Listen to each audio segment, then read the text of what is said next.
is the last one of these that we need. All the Newton's third law stuff I'll do for you in the lecture. But this is the similar problem. So I've got two masses attached via a string over a pulley. So again, as two descends, one will move. Now, does one have friction? In some of the problems it will, so I'll show you the full setup with friction. If your problem doesn't have friction, you can still set it up and then just ignore that, okay? So the same rules apply. I've got to do free body diagrams, two, some forces each. Note here, mass 1 has X and Y forces. Note, okay? I'm going to sum forces. I am going to set those equations equal to T, and then I'm going to apply rule 1, which is T equals T. Okay, and then I am going to get to the master and move on from there. Okay, I'll remember at step 4 to expand.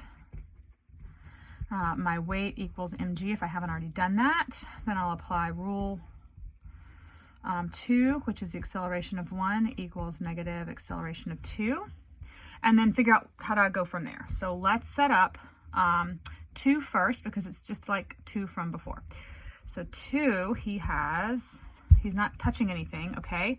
So he has weight 2, which is m2g, right? And then all he has above him is tension 2.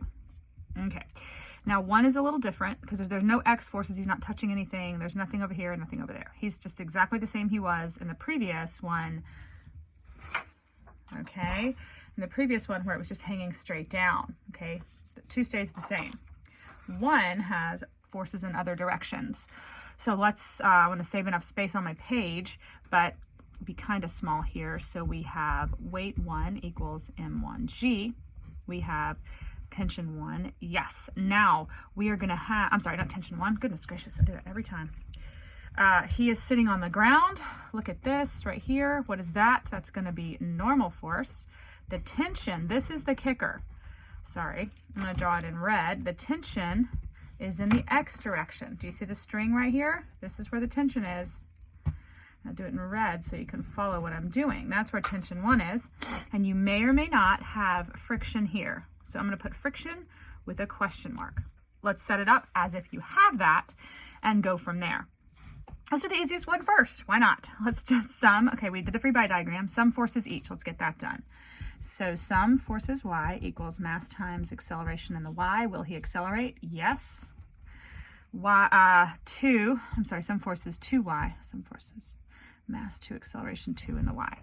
2, okay, all we have is in the y, tension 2 up minus weight 2 down equals mass 2 acceleration 2 in the y. And you're really going to want to go ahead and just leave the y in all of those to remember that that's how 2 is.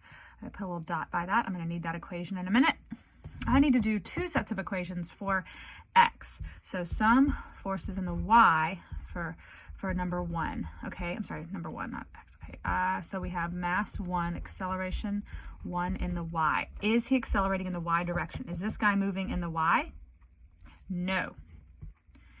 So in the y, I have normal up minus weight down equals 0. So normal 1 equals weight 1.